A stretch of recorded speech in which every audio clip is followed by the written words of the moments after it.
Hi, welcome to valuationpodcast.com, a podcast and video series about all things related to business and valuation. My name is Melissa Gragg, and I'm a valuation expert in St. Louis, Missouri. During this episode, we will actually be discussing the current M&A landscape and how to use business valuations as one of the steps when getting prepared to sell your business. We have Greg Caruso here, who is a JD or attorney. He's a CPA and a business broker who lives in New Jersey, right outside of New York City, and works in Maryland and all over the Mid-Atlantic.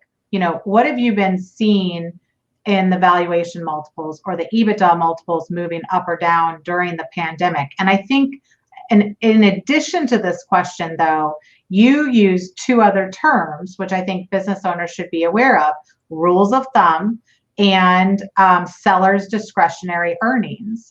And so how are you, because a lot of business owners will say, well, I know the EBITDA multiple is between 4 and 5, but what is really happening out there? Are multiples moving, or is everybody just looking at the specific deal and trying to figure out what to do next?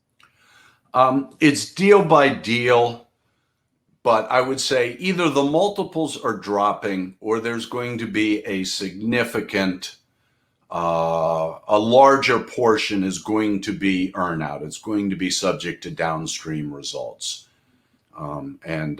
Because the perception of risk is so high. Now, the reality is when a lot of sellers find that out, they just pull it from the market. So I know there's a lot of people looking and a lot of people talking, but SBA isn't even going to start closing loans again till July 1st because they've been so wrapped in the PPP. So up to about 2.5 or 3 million in value, the deals that typically would go SBA, they haven't even been able to finance. And so again, I think we're in that never land.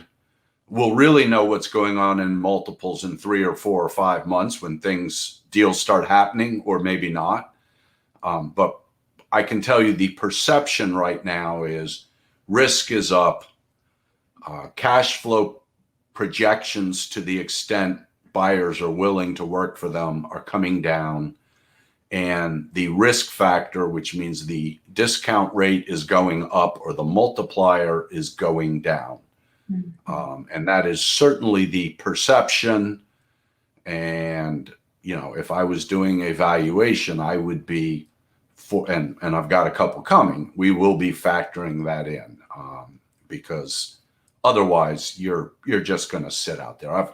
I've got a very good business right now, but he's with a younger seller. When we started our adventure in early January, we didn't know all this was going to happen. In an ideal market, he's priced okay, but it's a really good business. He's 45. He's ready to sell it at, a premium price, but it's getting very little activity today. And again, that's one indication of the market. The market has shifted downward. Because in the most simplest terms, if you're looking at an income approach and evaluation, it's cash flow and risk. So if cash flow is going down and risk is going up, just by nature, the multiples are going down. But I think that people want a crystal ball, and we don't know how things are going to move.